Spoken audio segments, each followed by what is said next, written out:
We interrupt a commercial break to take you to New Orleans, where President Biden and First Lady Jill Biden are attending a service in honor of the victims of the attack in New Orleans. The families and loved ones of those we lost in this horrific act of terrorism last Wednesday. I know events like this are hard, and the shock and pain is still so very raw. My wife Jill and I are here to stand with you, to grieve with you, to pray with you, to let you know you are not alone. The rest of the nation is looking at you as well. It's not the same. We know what it's like to lose a piece of our soul.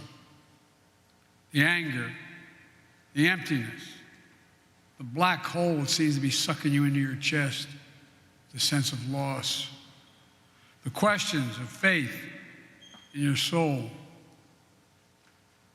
I know it's been 5 days staring at that empty chair in the kitchen, around the kitchen table. We're not hearing the voice.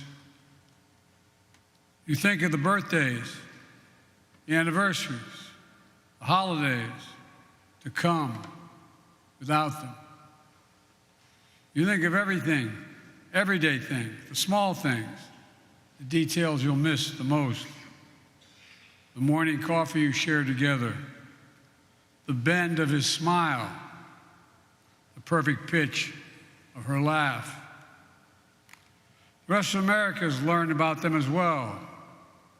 Students who dreamed of becoming engineers and nurses, star athletes who worked on Wall Street or helped coach small children, warehouse managers, bluegrass fan, cook engaged to be married, single mom just promoted at work and teaching her young son to read.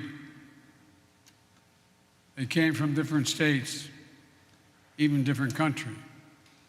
There were children at dinner with their parents, ensuring it before joining their friends on New Year's Eve.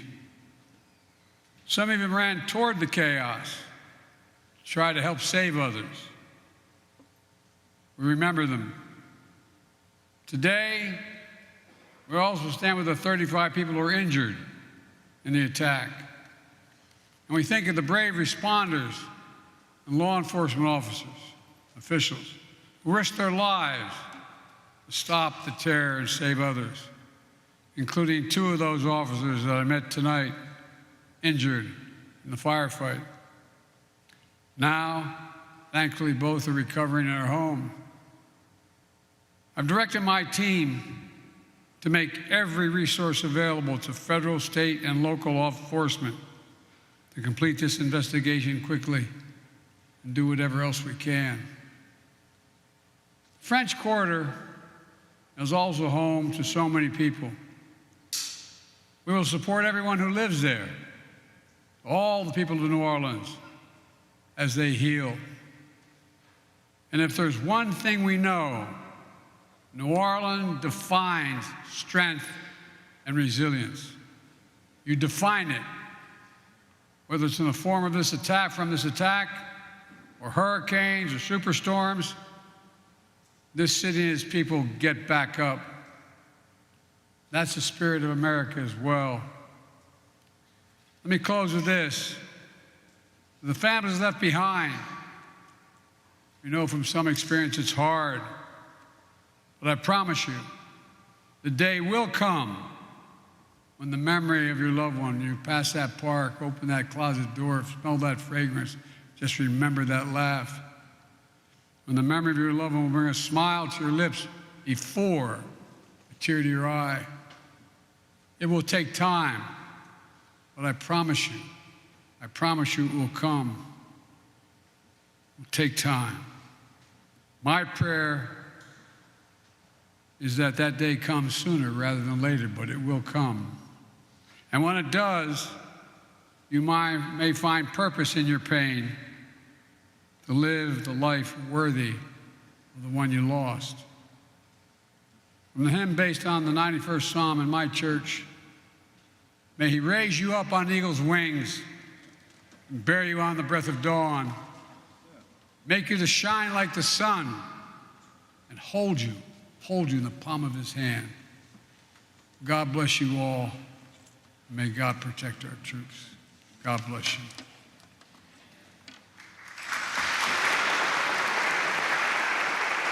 We have been listening to President Biden speak at an interfaith service in New Orleans as he and the First Lady paid their respects to the victims of that deadly New Year's Day truck attack. The president saying that it has been 5 days of likely many of the family members and friends of victims staring at that empty chair, missing morning coffee with their loved one or the curve of their smile. He said New Orleans defines strength and resilience. And he said a phrase we often hear in his role as consoler-in-chief. He says, the memory of your loved one will one day bring a smile before a tear. It will take time, but I promise you it will come.